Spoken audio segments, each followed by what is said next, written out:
Tutorials are useful for teaching players the rules and mechanics of your game, and in this video I'll show you how I made a tutorial for my game and general advice for making tutorials for your own game. One of my biggest concerns for Rent to Defense, the tower defense game I've been working on for over a year now, was that it was too difficult for players to understand and they would quit before truly experiencing it. In previous devlogs I did small changes to mitigate this problem, but I needed something more direct to make sure players can, play the game. Speaking of playing the game, you can play the Rent to Defense demo right now on its.io, link in the description.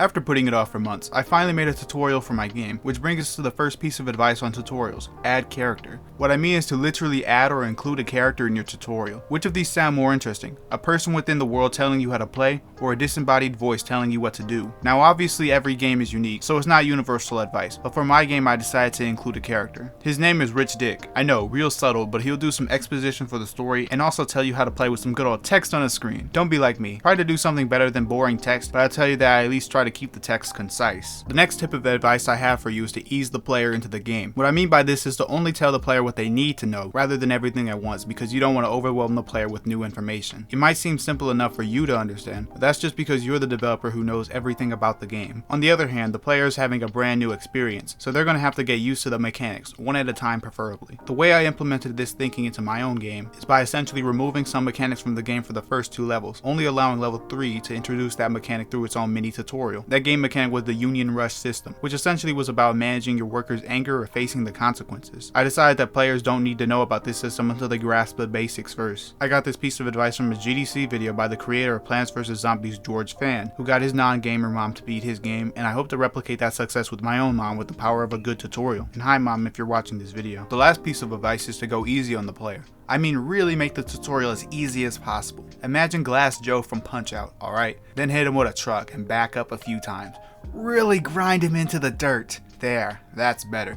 That's who you want your player to face up against in the very first part of the game. I implemented this tip into Rent to Defense in 2 ways. The first way is with my enemies. The enemies are extremely weak and sparse, so it should be impossible to lose the game. But then again, some players are very impressive. The second way I did this was by adding a safety net to the game. To elaborate, in my game you have to pay your workers every single day. If you can't afford to pay your workers, an NPC agrees to pay it for you instead, making the game substantially easier. Now I would actually be genuinely impressed if someone managed to lose on these first 2 levels. Now, so you know how every YouTube video has a title, and this video's title is probably how to create a tutorial for your indie game.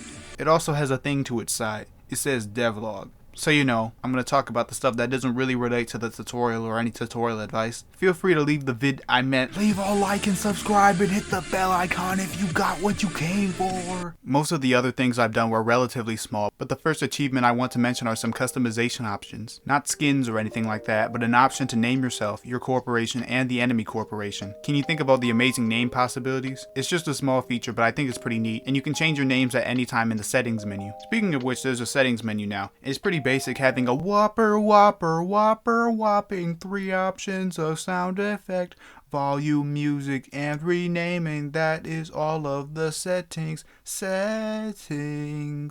Have it your way. You customize. Sorry, I got lost in the jingle. Anyway, next up is the UI changes. First, a way to cancel placing a tower. And yes, it took me over a year to bother adding this feature to the game. This is what happens when you get too caught up with new ideas. Next, some new worker statistics in the worker stats menu. The new stats are total damage, which tracks the total amount of damage a worker is dealt. Total income, which is the same but for income generated, and total soul, which tracks how much a grimy reaper has made consuming the souls of the not so innocent. The last changes are very small, but I do really like them. The soul sprites. Every enemy has a unique little soul animation that plays on death, and I made around 7 of them this devlog for the enemies I introduced in the previous one, which if you like interesting enemy designs, that video should be in the iCard right now. The saving system was also improved, and by improved I mean actually implemented. Beforehand I intentionally made the game reset progress to 0 on each load for testing purposes, but it was about time to make it actually functional, which didn't take much time because I had already made most of it. Briefly, I want to mention that I added a new agent, Agent Orange, otherwise known as Miss Sunny, although I won't be revealing her effect because I want some surprises for the game's release. I also added new sound effects for the game, which add a lot to make the game feel more satisfying to interact with.